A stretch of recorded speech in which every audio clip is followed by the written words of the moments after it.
A todos, como cada viernes, les damos la bienvenida al encuentro de economía, a nuestro último encuentro de economía del año, donde platicaremos acerca de cómo cierra México, dirigida por Julio Serrano, director ejecutivo de Capitales, y nuestro invitado especial, Armando Ríos Peter, analista político, ex senador de la República, mejor conocido como el Jaguar. Bienvenido, Julio, bienvenido, Armando. Esperemos lo disfruten. Pues hola a todos, espero que todos estén bien y sus familias también. Mi querido Armando, como cada mes, qué gustazo echar una buena plática contigo. ¿Cómo has estado? ¿Tienes?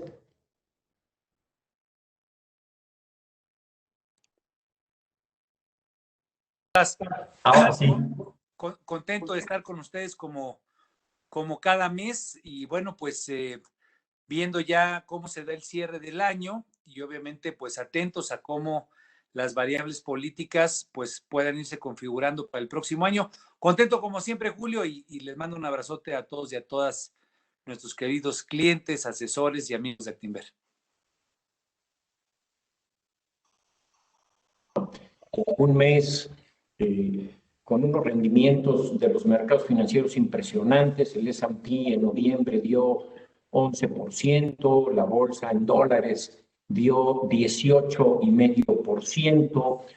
Hay un optimismo muy importante en los mercados, tanto en Estados Unidos como en México, con cifras y números, la verdad, rendimientos muy atractivos de aquí al cierre de 2021. En el S&P, estimaciones andan entre 4,300 y 4,500 puntos del S&P. En el rango medio pues, sería como un retorno cercano al 20% a diciembre del próximo año. La bolsa mexicana también tiene muy buenas perspectivas y puede ser de 47,500 puntos o más.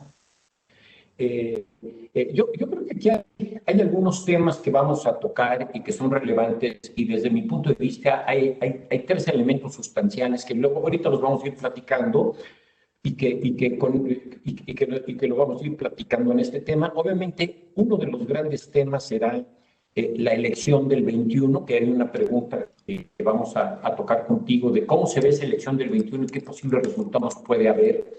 Es muy importante.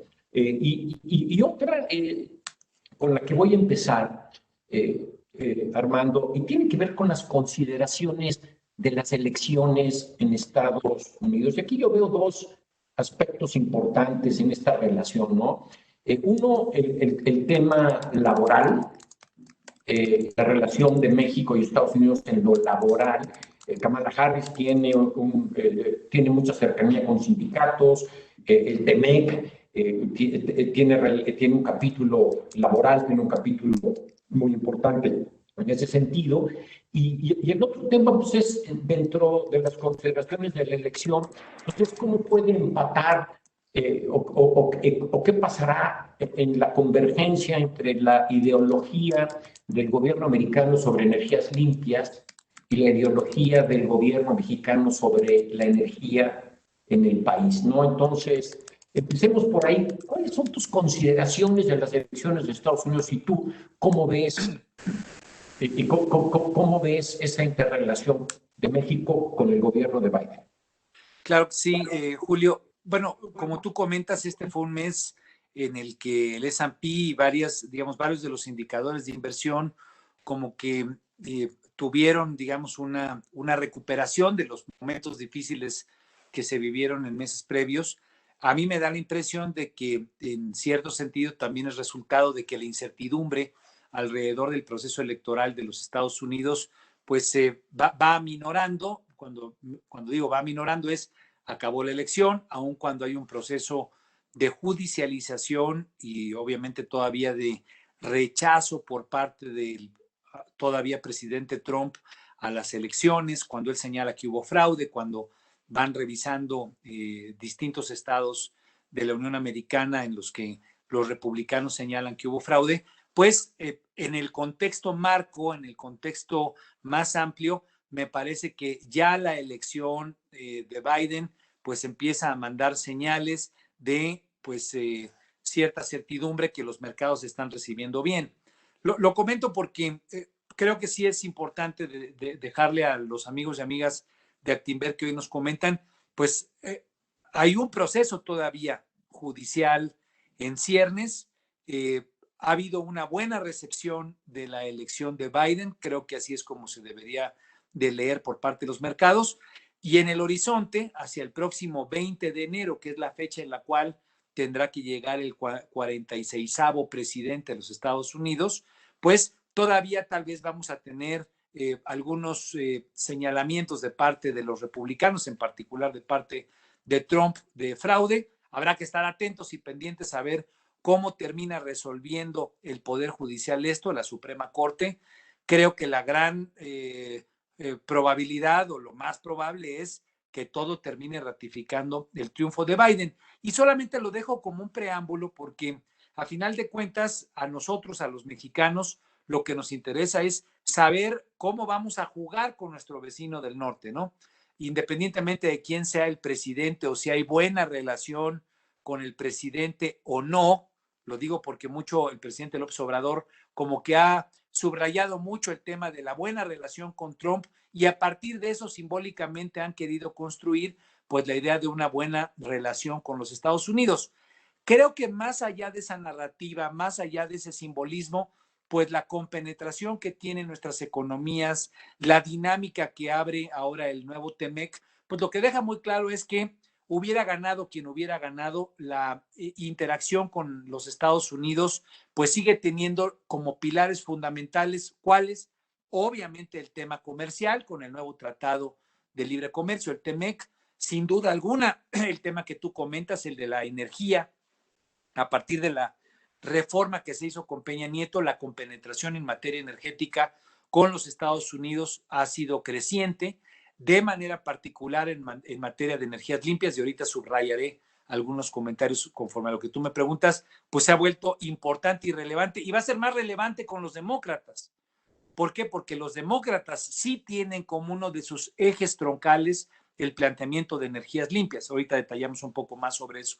Pero entonces está el tema comercial, está el tema energético, está obviamente el tema de las variables duras, el tema de seguridad, no solamente fronteriza, sino de seguridad hemisférica, que es uno de los puntos relevantes en la relación bilateral. Y pues obviamente en una relación cotidiana que con los Estados Unidos se tiene en el tema también migratorio, pues me parece que ahí tenemos un pool de ideas que siempre están presentes en la relación con los Estados Unidos. Voy de manera particular a lo que tú me preguntas sobre el tema laboral, específicamente el TEMEC. Yo creo, mejor dicho, estoy convencido de que los distintos cambios que se han hecho a las regulaciones mexicanas, recordemos que tuvimos una reforma laboral que ya está echada a andar, básicamente tiene que ver con temas de libertad sindical. Durante décadas, pues el modelo político mexicano estuvo consolidado a partir pues de los ejes troncales del corporativismo, especialmente el corporativismo obrero, la CTM, la CROC, en fin, eran los vehículos en los cuales pues lo que no había era libertad sindical. Tenías tú la obligación de estar con el sindicato, básicamente, que era el sindicato más apegado al Estado. La CTM ahí tenía su fuerza.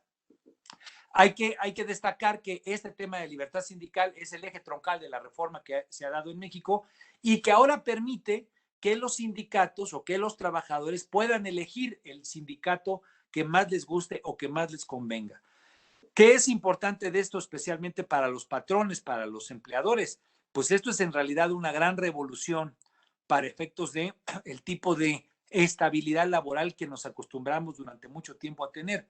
Hoy, pues tendremos una vida sindical más vibrante, pues más involucrada en defender, en proteger, en plantear los derechos de los trabajadores. Y ahí me parece que pues es muy relevante que esto va de la mano con lo que es el nuevo Tratado de Libre Comercio. Los Estados Unidos se quejaron durante todo el periodo de Trump de una suerte de competencia desleal, no solamente en términos de salarios con empresas similares en los Estados Unidos, sino también de la falta de democracia sindical. Entonces, Ahí es, me parece, uno de los puntos nodales en los cuales veremos mucho involucramiento de nuevos actores.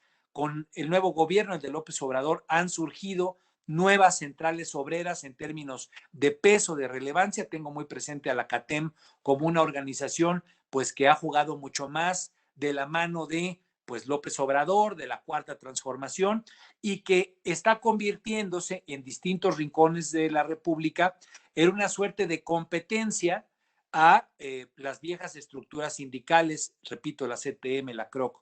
Esto, mi querido Julio, yo creo que es algo que vamos a ver muy presente.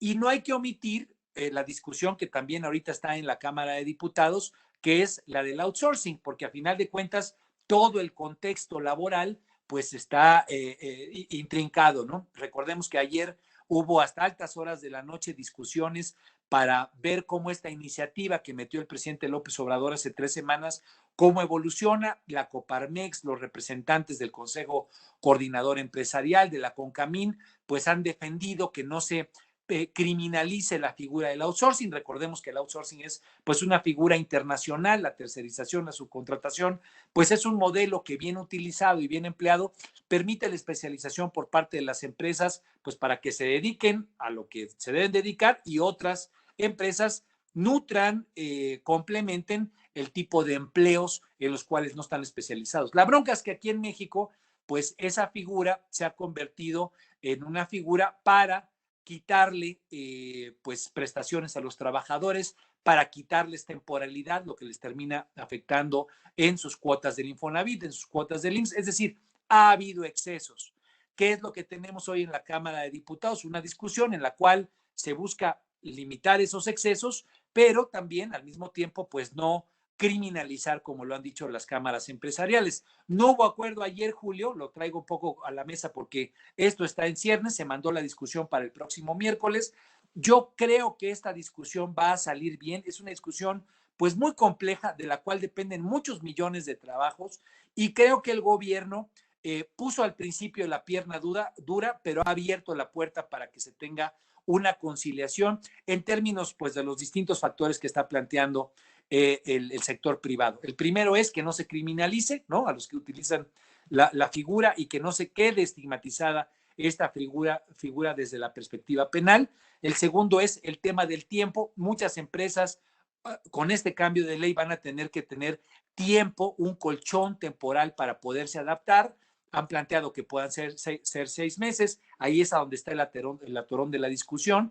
Y otra es pues, un poco ver cómo se puede hacer que el tema de las utilidades pues pueda tener digamos, cierta limitación. ¿Para qué? Pues para que no te termine costando tanto a final de cuentas el reparto de utilidades. Es ahí donde está la discusión, pero lo pongo en el marco grande, como empezó tu pregunta, es ¿de qué se va a tratar la relación con el nuevo gobierno? Pues se va a tratar de ir más o menos en paralelo, haciendo que este tema de la democracia sindical, de la reforma laboral que nos permita tener pues un contexto más equilibrado en términos de los salarios que se pagan allá con respecto a mismos trabajos y los salarios que se pagan acá, me refiero a Estados Unidos y nuestro país, y al final del día ver cómo las figuras como esta de outsourcing precisamente se acoplan a esta nueva forma de contratación. Entonces, creo que el tema laboral va a ser el corazón de la dinámica de la relación con el próximo gobierno,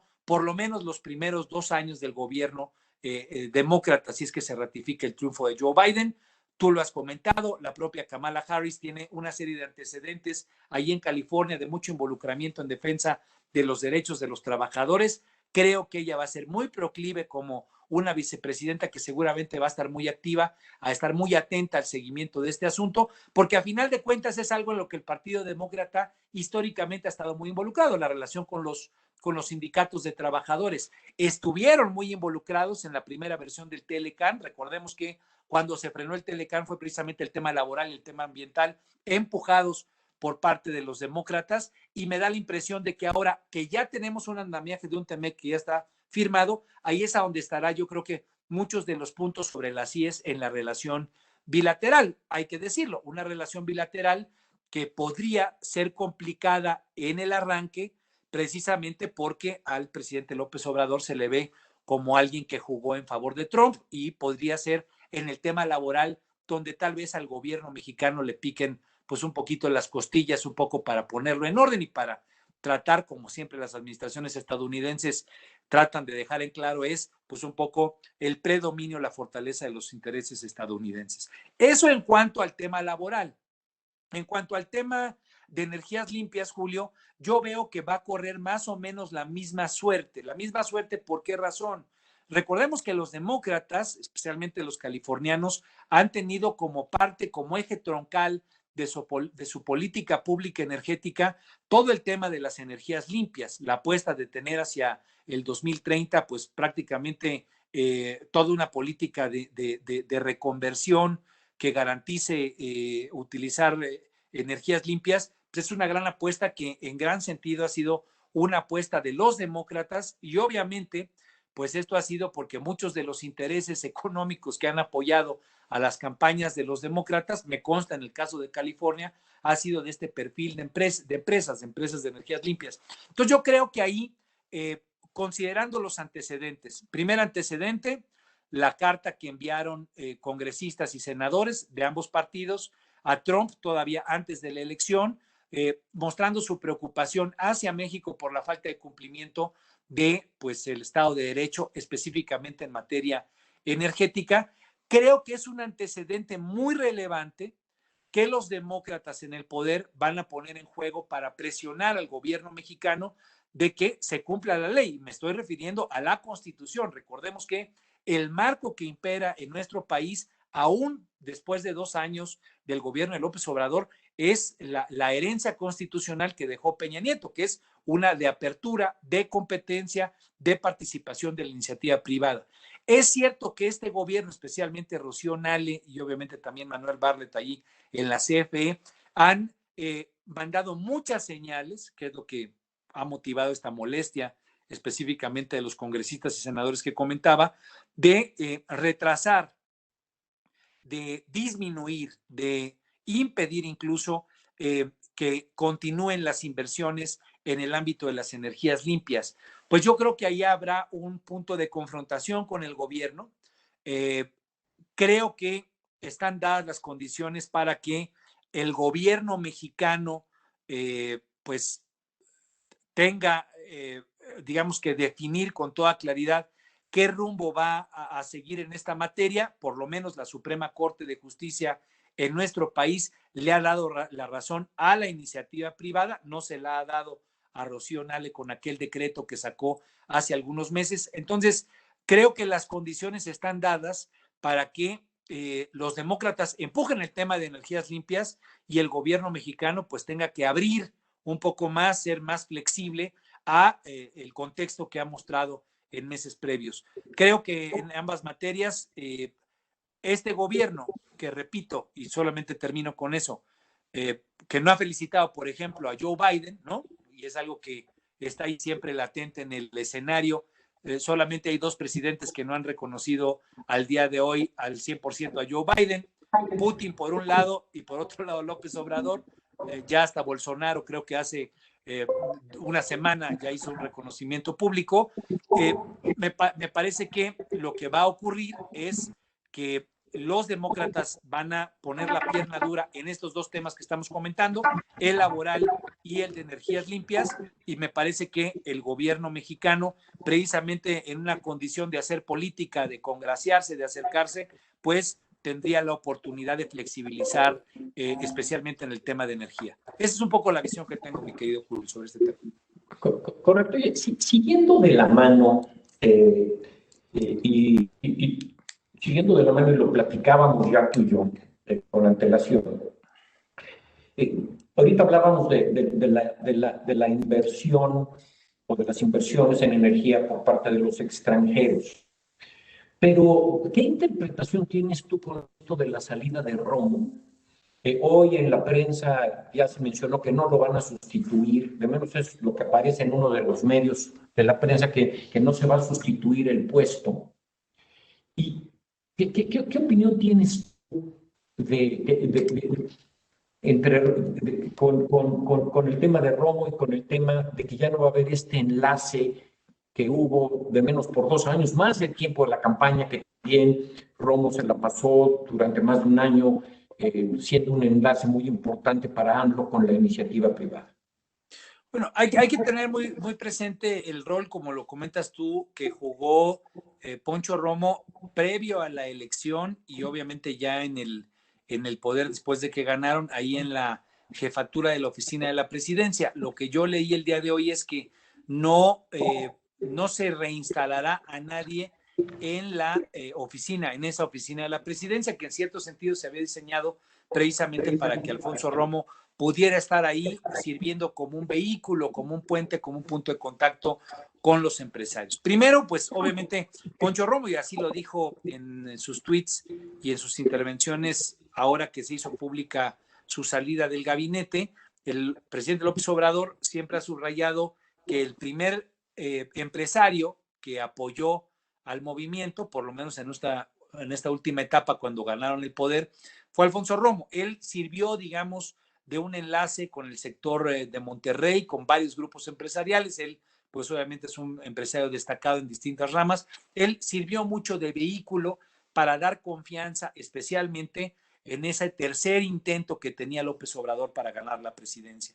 Y me parece que con creces le dio resultado. Él acercó a actores como Tatiana Cloutier, la metió a ser coordinadora de la campaña. Él ayudó mucho a diseñar una tercera campaña a la presidencia de la República de López Obrador que no diera señales que generaran miedo. Recordemos el 2006, la campaña de los empresarios, López Obrador, un peligro para México, venía arrastrando, digamos, esa dimensión que fue puliendo en el 2012, trató de quitarla con la República del Amor, en fin, pero cuando fue contundente fue cuando jala a un cuadro como Alfonso Romo, obviamente a otros, pero Poncho Romo lo empieza a acercar a actores un poco para decir, este actor político se ha mesurado, ya no es el peligro que representaba en el 2006, y eso le dio un tránsito con muchos empresarios que lo vieron como una opción y que a final de cuentas terminaron apoyando o terminaron dejando pasar o no pusieron mucha resistencia en el 2018. ¿Qué fue lo que pasó con Alfonso Romo en estos 2 años? Creo que su salida pues es casi el resultado de un desgaste progresivo que se fue sufriendo precisamente en ese encargo de ser puente con los empresarios. Tal vez el primer momento más amargo que haya tenido que tragarse Alfonso Romo pues fue cuando en varias reuniones con los empresarios antes de que tomaran el poder los de la Cuarta Transformación, pues él afirmaba de manera categórica que el aeropuerto internacional de la Ciudad de México se mantendría. Hubo inclusive varias reuniones justo antes de que se hiciera la convocatoria a la consulta popular que terminó por quitar al aeropuerto, en la que él reiteraba en reuniones de alto nivel con empresarios que el aeropuerto se mantendría. Y pongo solamente ese ejemplo porque hay muchos que fueron ocurriendo a lo largo de estos 2 años que terminaron, me parece, por desgastar la credibilidad de Alfonso Romo como puente precisamente con los empresarios. Otro que tengo muy presente es el de Constellation Brands, donde él estuvo pues muy activo tratando de evitar que se diera la consulta que terminó por quitar la inversión de $1,200 millones allá en Mexicali, la de la cervecera, donde él pues nuevamente le decía a varios círculos empresariales que no se quitaría la cervecera y a final de cuentas terminó haciéndose una consulta popular que la quitó. ¿Qué pasó? ¿Por qué pongo estos 2 ejemplos? Creo que el desgaste que sufrió en cuanto a credibilidad como puente con los empresarios por parte de Alfonso Romo se desgastó de manera progresiva y de manera muy profunda. Yo creo que al final del día ellos convinieron, ya hace varios meses, que pasando el segundo año él saldría, más o menos es lo que ellos habían anunciado al principio, como un tema de voy a ayudar desde el encargo y no desde el cargo, estas cosas que salieron a la luz pública en los tweets de estos últimos días. Y yo creo que su salida, mi querido Julio, pues es más bien el resultado de un desgaste profundo en el que los empresarios dejaron de creerle e incluso buscaron y establecieron otros vehículos para el trabajo de acercamiento y la construcción con la Cuarta Transformación. Recordemos que hay varios espacios de interacción con los empresarios. Uno de ellos es este consejo de empresarios, entre los cuales están Ricardo Salinas, Emilio Azcárraga, Olegario Vázquez Raña. Los menciono porque son los dueños de los medios de comunicación, pero también está el dueño de Vidanta, del grupo, de este importante grupo turístico. En fin, hay varios cuadros empresariales que funcionan, digamos, de manera cercana. Está Carlos Hank de Banorte, que funcionan de manera cercana como una suerte de consejería, acercamiento, puentes de contacto del presidente de la República para con los empresarios. Y otro espacio de interacción es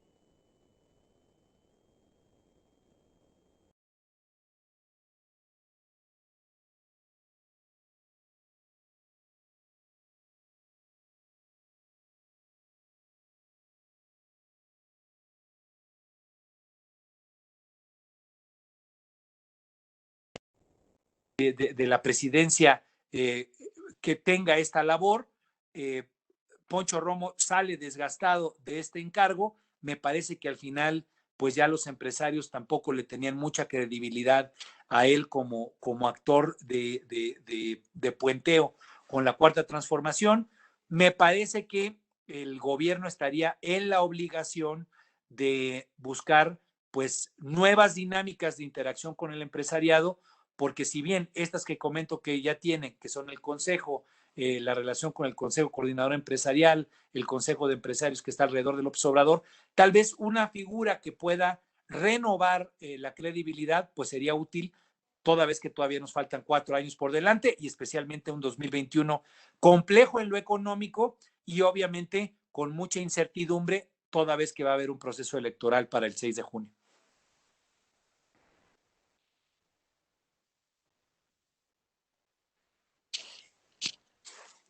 Activan el teléfono de Julio, por favor. Gracias. Pasando a la siguiente pregunta, Armando. AMLO acaba de dar su segundo informe presidencial con motivo de su segundo año de gobierno. ¿Cuál es tu opinión de cómo termina este segundo año la administración de AMLO? Mira, obviamente, especialmente esta semana que dio el discurso del segundo año terminado, pues ha habido como que ha habido lo que hay diario, por decirlo así. Recordemos que el presidente, pues no solamente da un informe cada año que termina, sino da uno cada cuarto mes de sus labores y da uno cada día en sus mañaneras. O sea, la verdad es que el presidente más o menos dice lo mismo diario cada 4 meses y bueno, pues cuando le toca darlo cada año, que es pues, su posición, su punto de vista de lo que está haciendo él encabezando el gobierno. Y siempre, pues sus posicionamientos generan polémica. Cito, digamos así, nada más de memoria, porque si nos clavamos nos podemos pasar todo el día un poco en todos los temas: seguridad, salud, combate a la corrupción, combate a la pobreza, programas sociales, economía, en los cuales pues el presidente tiene su posición, su punto de vista y otros actores pues tienen 180 grados diferente. Cito solamente un ejemplo. Él dijo, que fue uno de los temas más controvertidos de su discurso, que gracias al combate a la corrupción se han logrado ahorrar 560,000 millones de pesos. Esta figura, pues él no te dice de dónde sale el dinero, no te especifica con pelos y señales cuáles son los ahorros, en fin, pero él pone un planteamiento: son 560,000 millones de pesos, y obviamente quienes son más acuciosos en el contraste se ponen a ver, preguntan: oye, ¿de dónde salió esa lana? No es cierto, no hay tales ahorros. Incluso lo pongo solamente en contexto porque la propia Auditoría Superior de la Federación sacó un documento en el cual identifica para el primer año de gobierno casi 25,000 millones de pesos de contrataciones, de servicios públicos que no tienen documentación que los respalde. Más o menos 25,000 millones de pesos que no tienen documentación que los respalde, más o menos el 70% de ese dinero. La Auditoría Superior de la Federación está pidiendo que se subsane. ¿Qué quiero poner en este ejemplo para ilustrar mi respuesta, Julio? Estamos viviendo en un país de dos visiones. Una, la que consolida diariamente el presidente, que tiene una gran capacidad de comunicación. La mañanera, pues, cumple los efectos no solamente de dar el planteamiento de López Obrador, sino de hacer propaganda alrededor del planteamiento de López Obrador, y tiene una gran capacidad de penetración la mañanera, genera agenda, genera debate, pero pues con un centro de articulación muy potente y troncal en lo que dice López Obrador. Por otro lado está pues la oposición, los grupos sociales, los analistas, la academia, que contrastan muchas de esas cifras, y por ejemplo en tema de violencia, pues te dice es que ya no hay masacres, ¿no? Eso ya quedó en el pasado, y de repente los académicos, los analistas, pues le echan en cara que las 2 últimas semanas hubo masacres en Zacatecas, en Guerrero y en Huetamo, solamente por poner un ejemplo de 3 cosas, de 2 realidades. ¿Qué quiero decir con esto? Estamos viviendo, especialmente en esta nueva era donde la comunicación es tan rápida, tan dinámica, tan versátil, en este mundo de la hiperconectividad, pues lo que se genera son 2 posiciones que están continuamente contrapuestas y que generan una enorme polarización. Por un lado, los que quieren al presidente López Obrador, los que creen lo que él les dice, y por otro lado, los que no le creen y los que no quieren a López Obrador. Estamos viviendo, digamos, un mundo partido en 2. No es exclusivo de México, pues solamente hay que echarnos una vuelta a ver cómo está funcionando los Estados Unidos, y obviamente no por un tema de populismo o no, que yo creo que eso es importante, habría que profundizar mucho en el diálogo. Es como funciona ahora la lógica de la hiperconectividad, porque cuando tú tienes estas dinámicas de articulación social que son tan rápidas, tan dinámicas, tan capaces de comunicarse, de organizarse, pues tienes posiciones a favor y inmediatamente se generan posiciones en contra de cualquier cosa, de darle alimentos a los perros o no, de los toros sí, los toros no, en fin, es un fenómeno de comunicación. En el caso particular del segundo año de gobierno, esa realidad dual se puede ver con toda claridad en las encuestas. Un presidente que termina con 58% de aprobación, por lo menos en la encuesta de Mitofsky, que venía a la baja, que estuvo cayendo de manera contundente los primeros meses de la pandemia y que después se recupera y pasa del 46% al 58%. Entonces, un presidente que es apreciado él en su persona. Pero solamente te pongo ese contexto de, ahí hay una cifra, hay una referencia. Cuando tú le preguntas a la gente por su gobierno, y cito aquí la encuesta de Grupo GEA de hace mes y medio, prácticamente en todos los rubros, en combate a la pobreza, en educación, en el tema de inseguridad, en el tema de desarrollo económico, más o menos son 10 variables, todas ellas, Julio, no pasan del 10% de aprobación de los encuestados. Entonces estamos viviendo una realidad dual. Por un lado, un presidente que es apreciado y que es querido, por lo menos por el 58% de la gente, pero un gobierno que está prácticamente reprobado en todos y cada uno de sus rubros. Entonces, yo diría que ¿de qué se trata este segundo año? Pues se trata de que estamos viviendo en un mundo hiperconectado, ya lo dije, pero en el cual los posicionamientos políticos que hace López Obrador le han alcanzado de manera suficiente para seguir siendo visto por parte de una masa crítica muy amplia, 58%, como un presidente cercano, como un presidente que se comunica directo con la gente y como un presidente apreciado. Pero por el otro lado, cuando nos vamos ya al detalle de cómo está viviendo la gente este gobierno, cómo ve su bolsillo, cómo siente la reacción de la política pública frente a la pandemia, cómo siente al gobierno en términos de atacar al narcotráfico o defender la seguridad o eliminar la violencia, pues es un gobierno prácticamente reprobado. Repito la cifra, porque a mí me parece que es realmente contundente. Solamente aprueban las políticas públicas, todas 10 rubros que he comentado, más o menos, el 10% de las personas. Esa sería, yo creo, que la evaluación que hay que tener. Obviamente, pues eso significará para el próximo año, especialmente que viene un proceso electoral, pues un reto doble, un reto mayor, porque lo que vamos a ver es una sociedad que va a estar teniendo un diálogo en 2 dimensiones. Algunos que decidan apostarle a atacar a López Obrador, me parece que quienes tomen ese rumbo van a tomar un rumbo equivocado, Pues porque de alguna manera el presidente se ha blindado en cuanto a la forma en la que se comunica con la gente, e incluso en los peores momentos de la pandemia se ha recuperado en la apreciación de la gente. Quienes se vayan al lado de la política pública con una narrativa correcta y logren hacer clic con la gente en términos de comunicación, me parece que podrán tener pues un poco más de audiencia y un poco más de atención. Ese sería un poco mi comentario, mi querido. Sí, oye, y ahorita tocaste un tema muy importante, y ese tema muy importante tiene que ver con la popularidad que tiene AMLO. Hay diversas estadísticas, la de Mitofsky o las que sigue el gobierno, donde dicen que tiene un mayor nivel mucho mayor nivel de aprobación. Creo que como el 70% dice Morena, o dice AMLO, que tiene de aprobación. ¿Qué va a pasar? O sea, estamos por iniciar el 2021.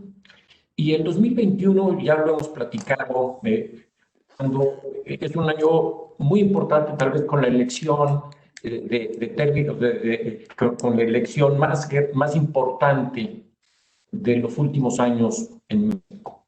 ¿Qué va a prevalecer y tú cómo ves este escenario hacia las elecciones del 2021?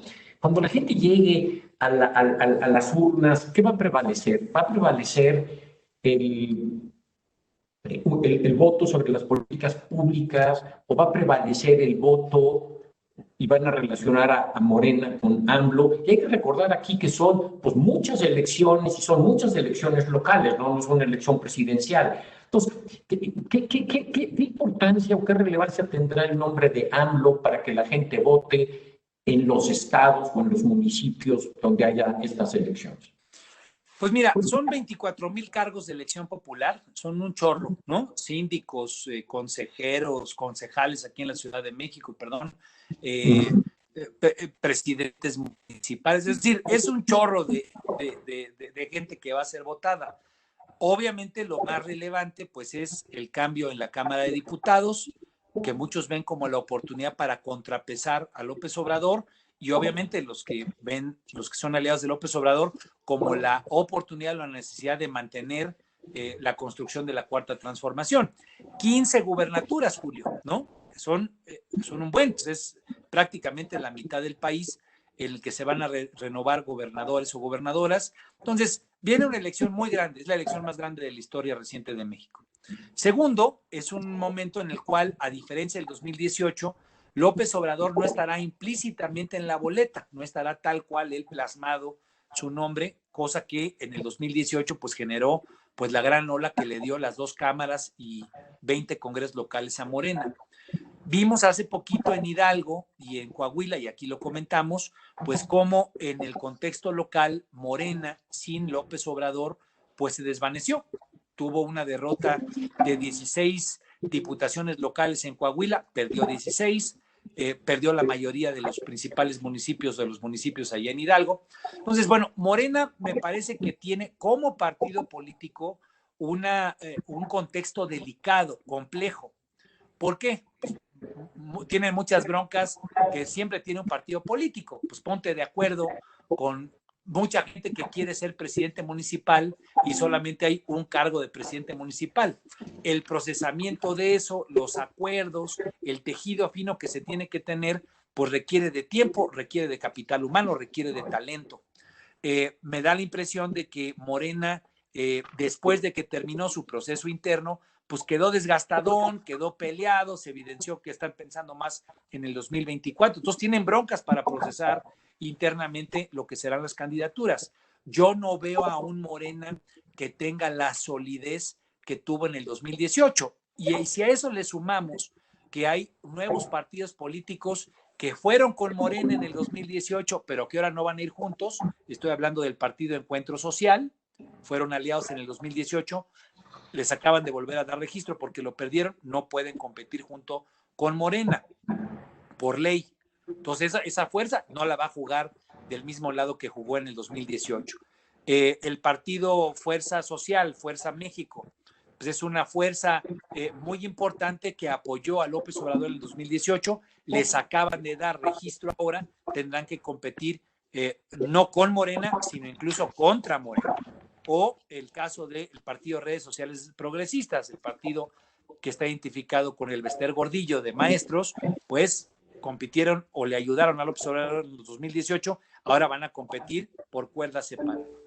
Entonces, no tiene Morena todas las capacidades que tuvo en el 2018 y en las elecciones locales, como van a ser estas, pues juegan mucho los roles de los personajes, ¿no? La gente tiene muy claro quién puede ser el presidente municipal y le termina importando mucho menos por qué partido, por qué vehículo vaya, sino lo que le importa es que es un personaje bueno, si es el caso, o malo, si es el caso que lo identifiquen como malo. Entonces, yo creo que López Obrador, y con eso cierro para no extenderme, va a jugar un rol, sabiendo que no va a estar implícitamente en la boleta, un rol de narrativa, como lo ha hecho en otras ocasiones, ¿no? Él tiene una apuesta muy clara a todo este tema del juicio a los expresidentes. El juicio a los expresidentes, y ahora pareciera ser que el cerco con el tema de la estafa maestra, obviamente todavía con lo que sigue de Lozoya o de Brecht, pues se lo están viendo más de frente hacia Enrique Peña Nieto, pues vende mucho para López Obrador en esa narrativa que él tiene con la gente, en ese aprecio del 58%, pues vende mucho que él diga todo el pasado fue malo y miren, aquí hay un ejemplo, aquí está Peña Nieto que en la estafa maestra ayudó a que 5,200 millones de pesos fueran a parar a campañas políticas. Creo que de eso se va a tratar la intervención de López Obrador. Creo que es ahí donde simbólicamente va a tratar de seguir haciendo una diferenciación entre lo que es sus fuerzas aliadas, estas que acabo de escribir, y lo que fue el pasado. Y con eso termino con la parte del pasado. ¿Qué hay ahorita? Pues hay el intento de que el PRI, el PAN, el PRD se sumen.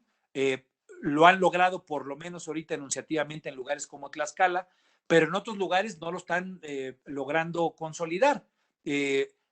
Mucha gente, especialmente en alianzas como la del PRI y el PRD, cito la de Guerrero, ¿no? Que es la que yo tengo más presente, pues como que no le hace sentido que los que fueron adversarios históricos hoy vayan de la mano, ¿no? En un lugar como Guerrero, donde los perredistas acusaron históricamente de que muchas de las vidas que se perdieron en la lucha democrática de perredistas fue precisamente a manos de los priistas, pues en esa metanarrativa una alianza del PRI con el PRD le parece a mucho el electorado contra natura. Entonces, creo que ahí están las dificultades que tiene la oposición. Están tratando de construir una mega alianza, no la están logrando hacer precisamente porque a gente en los contextos locales no le hace sentido. Y lo que sí va a funcionar para poder ganar, en este caso, ganarle espacios a López Obrador o ganarle espacios a la oposición para seguir aliados con López Obrador, porque el referente es ese, estás o no con la cuarta transformación, pues va a tener que ver con los perfiles locales que se tengan en cada localidad.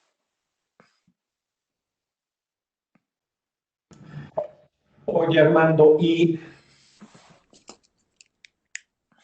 ahondando un poco en este tema, tenemos algunas preguntas importantes. Y hace un momento comentabas que hay partidos que van a ir solos, que anteriormente apoyaron a Morena, pero que ahora van a ir solos a la elección. Y la pregunta es, ¿qué tan factible es que una vez que vayan solos y si ganan, al final del día acaben apoyando a Morena o a López Obrador en las decisiones importantes? Mira, yo creo que estos partidos nuevos, en el contexto de lo federal, especialmente lo que es la Cámara de Diputados, que recordemos que es importante para el procesamiento de las leyes, del presupuesto de egresos y a final de cuentas del proyecto económico de un gobierno, pues por ahí pasa la ley de ingresos, el presupuesto de egresos es como la columna vertebral del proyecto económico de cualquier gobierno. A mí me parece que estos nuevos partidos, sin duda alguna, estarán aliados en la Cámara con el presidente López Obrador. Digo, no me queda duda de que esos partidos en lo federal, en esas diputaciones federales, jugarán con López Obrador. ¿Cómo están ahorita, digamos, las alianzas?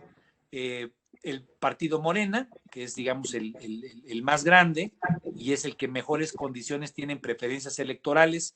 Más o menos de memoria te puedo decir que si el PRI o el PAN tienen una intención de voto del 13%, Morena debe de andar en el 22%, es decir, todavía está con mejores preferencias en el contexto marco, a final del día, en esa misma encuesta, lo relevante es que casi el 40% de la gente aún está indeciso, es decir, aunque hay mayores posibilidades de que Morena gane, en realidad es tan grande el voto indeciso que todo está por construirse. ¿Por qué te lo digo así? Porque el partido Morena va a ir aliado con el Verde Ecologista y con el Partido del Trabajo, seguramente. Eso será, digamos, en la competencia porque ellos pueden coaligarse. ¿Contra quiénes irán? Bueno, Movimiento Ciudadano ha dicho que va a ir solo, que no va a hacer ningún tipo de alianza.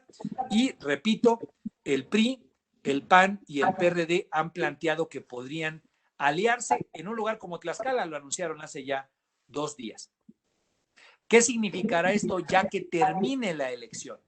Pues que si los partidos nuevos, estos tres, PES, Fuerza México, redes sociales progresistas, logran el registro, yo estoy convencido que en la Cámara de Diputados, aquellos diputados o diputadas federales que lleguen por sus siglas, jugarán, me parece, con la Cuarta Transformación, lo que logre sacar Morena con el Verde y con el Partido del Trabajo, jugarán con López Obrador. Y me parece que el PAN definitivamente no va a jugar con López Obrador junto con el PRD, y creo que el PRI pues va a ser la bisagra o va a ser el partido que va a jugar como lo ha hecho históricamente, un poco a veces con el poder, a veces contra el poder, dependiendo pues de lo que más le ajuste. ¿Por qué lo quiero subrayar esto, Julio? Porque hay muchas encuestas, de hecho hay una encuesta de Massive Caller, en la cual el único escenario en el cual López Obrador podría perder la Cámara es en el que hubiera una mega alianza, PRI, PAN, PRD, Movimiento Ciudadano. Ya describí que eso no se va a dar, pero vamos a pensar que todos ellos llegaran a la Cámara y en números significaran pues digamos, la mayoría relativa en favor de la oposición por encima de los aliados de López Obrador. Yo creo que el PRI ahí pues va a ser un poco como el gato pardo que a veces la va a jugar con López y a veces la va a jugar contra López Obrador. Ese sería un poco mi escenario de cómo están las proyecciones ahorita. Correcto. Y aquí tenemos una pregunta muy interesante que tiene que ver con los niveles de aprobación. Y partiendo de la encuesta esta de Mitofsky que comentas, ¿cómo compara López Obrador con los expresidentes pasados, más o menos en su segundo año de gobierno? ¿Está en promedio? ¿Está por arriba? ¿Está muy por arriba? No en números, no quiere hablarlo, la pregunta no va en el sentido del número, sino del hecho y del efecto, si está muy por arriba o no en las encuestas. Mira, hasta hace, hasta hace unos mes y medio, antes de que tuviera esta importante recuperación, que creo que hay que entender a fondo el por qué de pronto recupera tanto el presidente, de haber estado por ahí del mes de abril, mayo, en una caída hacia el 46%, que se recupera el 58%, pues habla mucho, obviamente, de sus capacidades de propaganda, de su capacidad de comunicación, pero también habla mucho de lo que no se está haciendo del lado de la oposición, de los huecos que hay de parte de los partidos políticos que quieren contrastar con López Obrador, pero que desde mi punto de vista están más ensimismados en la discusión con el poder que en la construcción de una nueva dinámica de contacto con la gente. Es lo que a mí me ha tocado ver recientemente. Los partidos de oposición están más en el contraste con López Obrador y en la crítica a López Obrador que en construir nuevas rutas de hacerse del cariño o de la confianza de la gente en la trinchera. Esa es la impresión que tengo. Y creo que eso obviamente a López Obrador es lo que le está beneficiando, que le permite recuperarse y obviamente estar en mejores contextos de aprobación. ¿Qué es lo que te diría yo? Es un mito que López Obrador tenga niveles históricos de aceptación y de reconocimiento. En realidad, más o menos, por eso te decía, hace mes y medio, López Obrador andaba más o menos igual que como estaba aceptado Vicente Fox en su momento para el mismo periodo de tiempo, un poco peor calificado López Obrador que Felipe Calderón para el mismo periodo de tiempo y un poquito arriba de Peña Nieto. Recordemos que Peña Nieto pues sí tuvo muy buen momento político los primeros 2 años y luego después de Ayotzinapa y la Casa Blanca se vino para abajo, pero eso ya fue, digamos, hacia el final del segundo año de gobierno. Es un mito que López Obrador esté en los cuernos de la luna.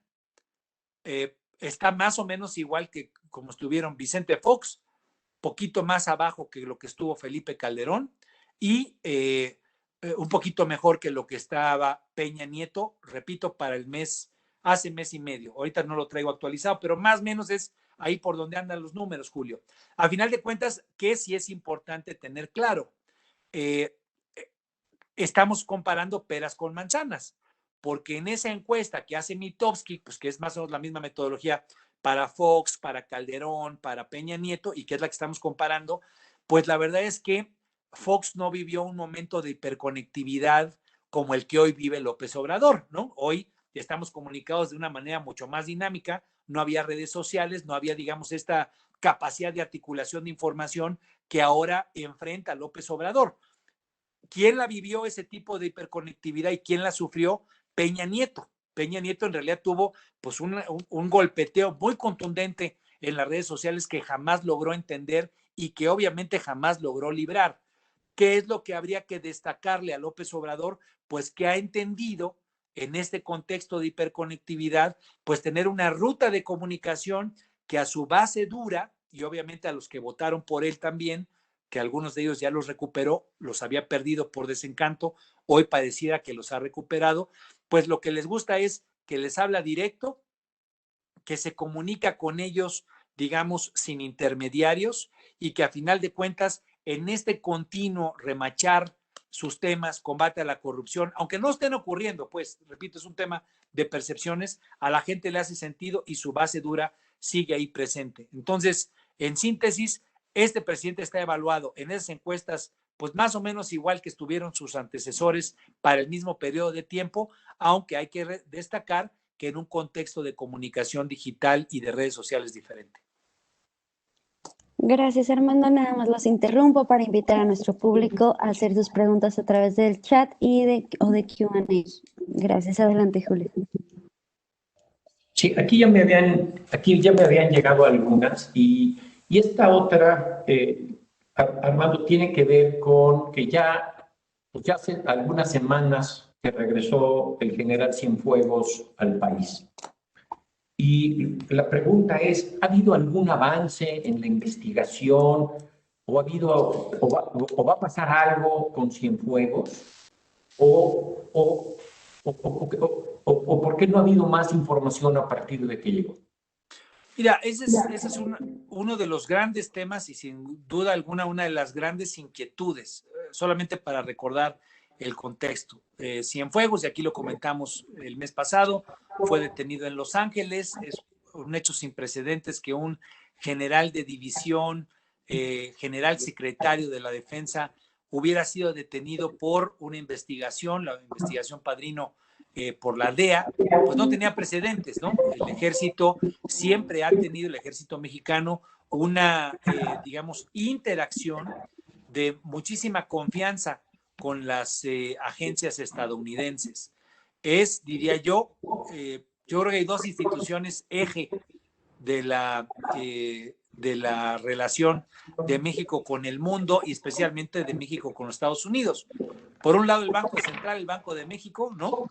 Y por el otro lado el ejército. Entonces, en un hecho sin precedentes, detienen por una investigación de la DEA al general Salvador Cienfuegos, lo mandan a Nueva York, al mismo tribunal en el que está el Chapo Guzmán, García Luna, el exsecretario de Seguridad Pública, y hay una desafortunada declaración de parte de López Obrador justo en el momento de la detención, cuando dice el presidente López Obrador que dicha detención es un ejemplo de los excesos que hubo durante la época del neoliberalismo.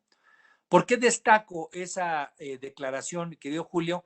porque a mí me parece que ahí el presidente desinformado, un poco contestando en el bote pronto sobre las rodillas, hace una declaración pues que le pega de manera interna al ejército. No hay un ejército distinto del sexenio pasado y del neoliberalismo al que hoy se tiene, son los mismos cuadros de mando. El ejército, pues hoy quienes están, digamos, en las principales áreas de decisión fueron subordinados de Salvador Cienfuegos. Entonces, fue una declaración desafortunada que quiero tener muy presente, porque a final del día el presidente recula de manera muy rápida. Yo creo que los altos mandos del ejército le manifestaron su extrañeza frente a esa declaración.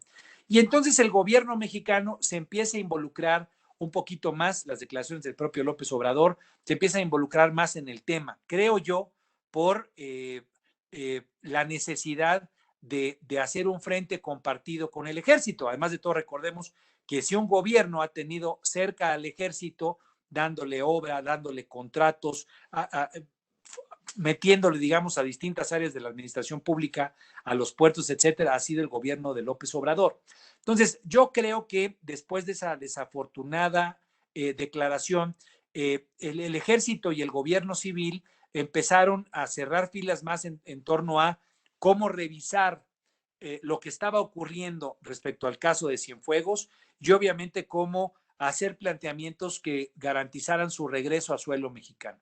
No tengo mucha información de cómo se dieron estas dinámicas, ¿no? Pero dentro de la elucubración que hubo, que no le doy yo tanta validez, pues se habló de todo. Se habló de que había un grupo de generales que estaban presionando a López Obrador para esto.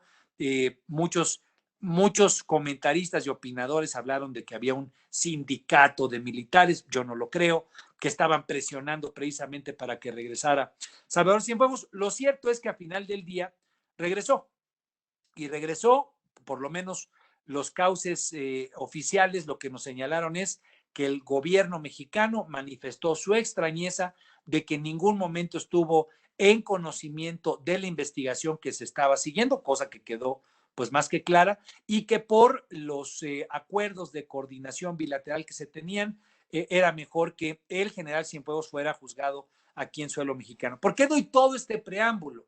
Porque a final de cuentas el episodio de la detención nos dejó claras dos cosas, que hay una mala coordinación en la relación, por lo menos en el tema de seguridad, con los Estados Unidos. Puede ser porque las agencias allá estén peleadas, estén mal coordinadas. Recordemos que el propio Trump también tiene sus problemas de coordinación con las agencias, tal vez en este caso con la DEA, pero en el caso con México, creo que es un momento estelar que demuestra falta de coordinación bilateral en un tema muy delicado, que es el tema del combate al narcotráfico.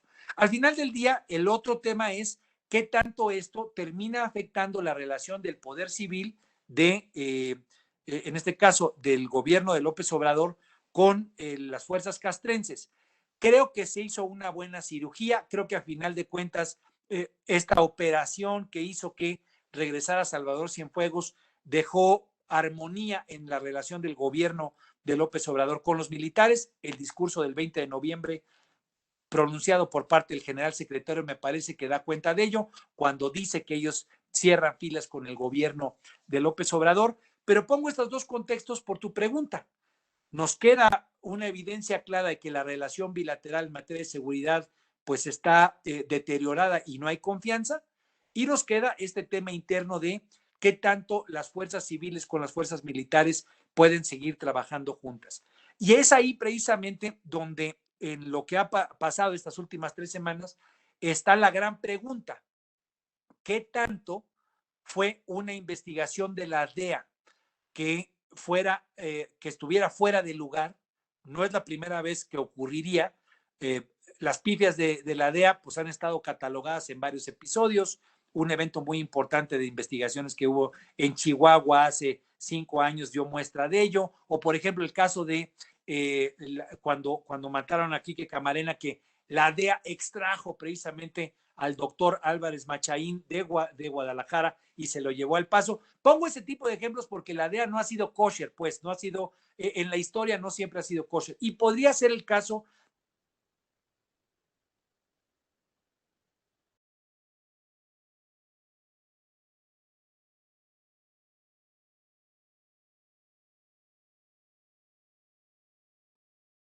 que hay.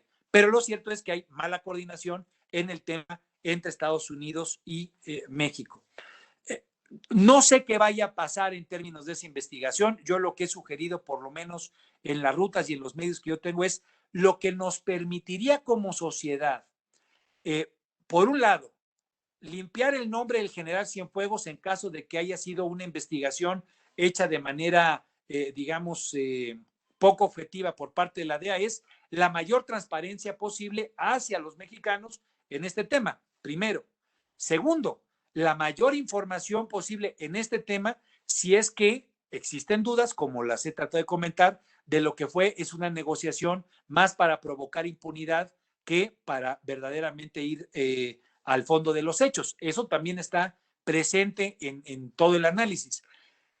Tercero, más transparencia lo que nos permitiría sería saber cómo arreglar lo que no está funcionando bien entre las agencias estadounidenses y los cuerpos de seguridad mexicanos en términos del combate al narcotráfico.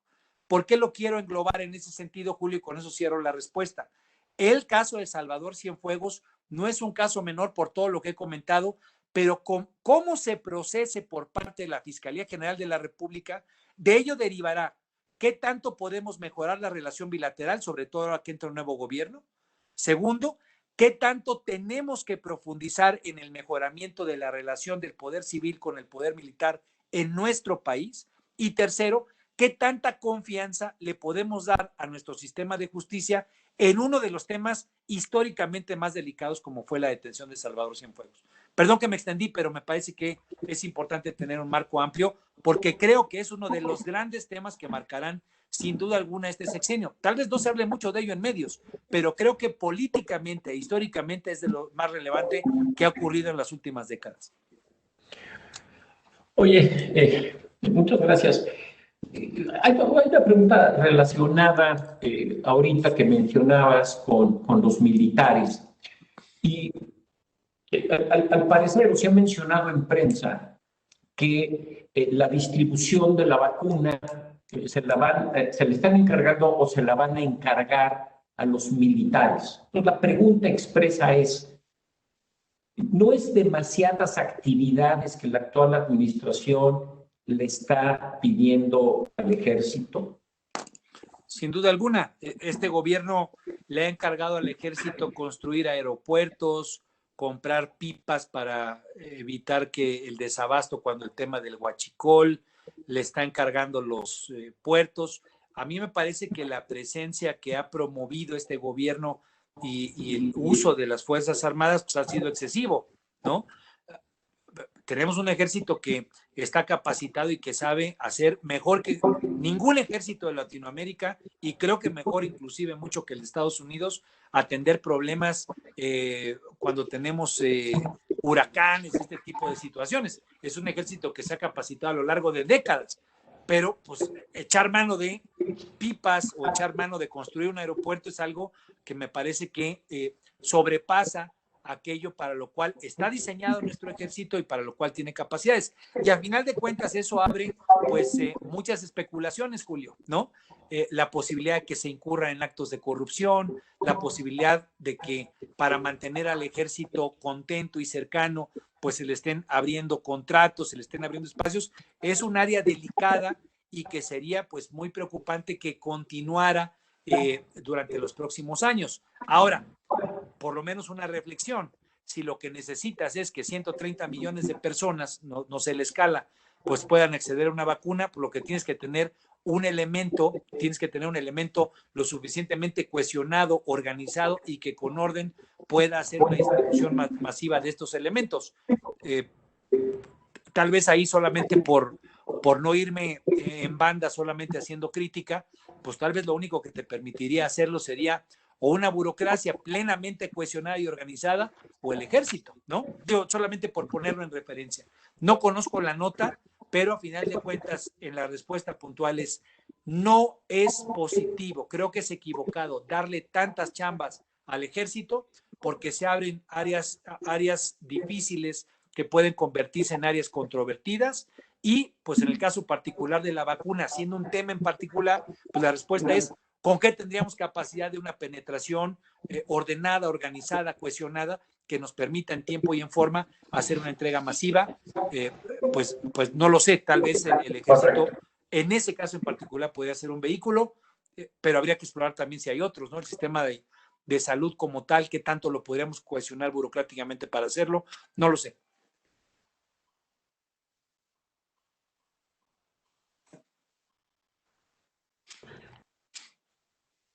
Listo. Una última pregunta y que tiene que ver con por qué tanto ruido se hizo alrededor de Peña Nieto y por qué hay investigaciones en otras instancias del gobierno como la del señor Vargas y no se toman y no hay avances.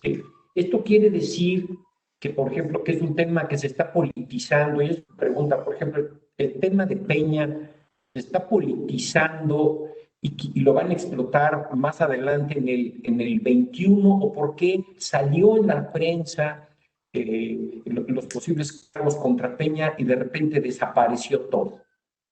Bueno, recordemos que la información, pues muchas veces se va administrando desde el poder, ¿no? Recupero un poco dentro de tu pregunta que de un momento a otro sale que hay una denuncia contra Luis Videgaray por traición a la patria, por asociación delictuosa, ¿no? Y bueno, genera un gran revuelo y después se filtra una semana después, una semana y media después, se filtra que en esa misma denuncia, en esa misma investigación, está el nombre de Enrique Peña Nieto. A lo que voy es a que hay que decirle a los amigos y a las amigas de Actinver, pues que muchas veces desde el poder esa información pues se va administrando para ir generando momentum, para ir generando, dicen en política, para irle tendiendo la cama a alguien, ¿no?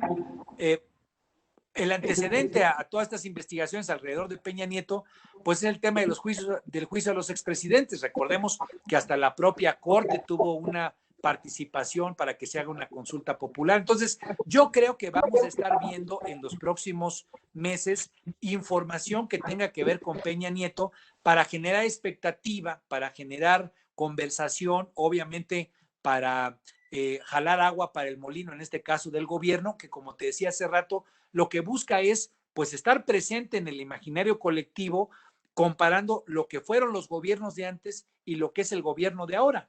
¿De dónde mejor se puede agarrar el gobierno de López Obrador frente a problemas como pues 12.5 millones de desempleados o problemas como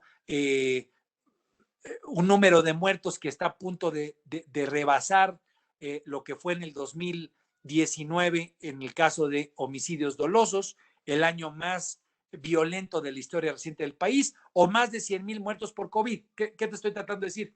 Frente a eso que puede ser muy crítico para López Obrador y que la oposición va a querer utilizar para pegarle a López Obrador, ¿qué mejor espacio para sentarse y para contrastar con el pasado que señalar a un expresidente que podría entrar a la cárcel? Eso ya lo veremos, pero por lo menos en el imaginario colectivo, pues nadie se le ha ido en contra a un expresidente, es lo que dice la gente. No hay un expresidente que esté tan señalado por corrupción como Peña Nieto.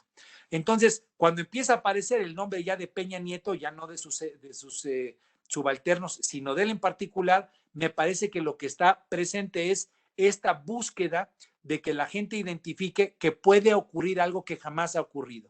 Es decir, que un presidente de la República meta a un expresidente de la República por hechos de corrupción a la cárcel.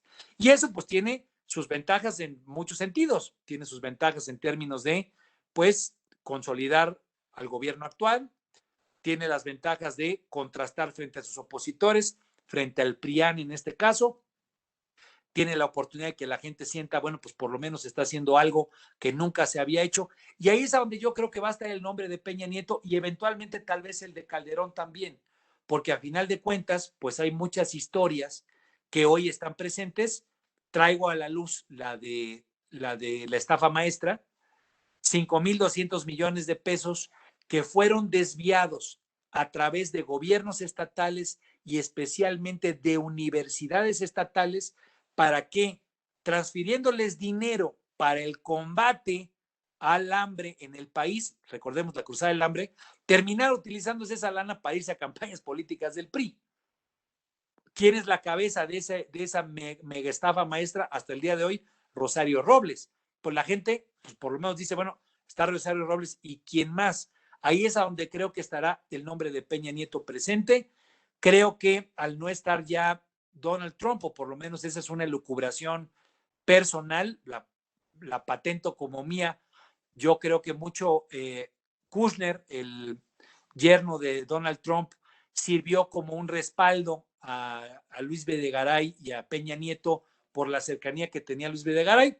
Si sale Trump de la Casa Blanca, saldrá su yerno, y me parece que eso le quitará un cierto respaldo importante que tuvo a lo largo de estos 2 últimos años.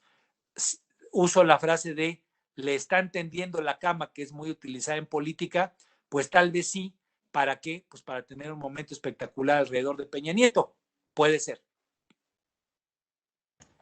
Ok, pues con esto, Armando, concluimos esta plática, estuvo interesantísima.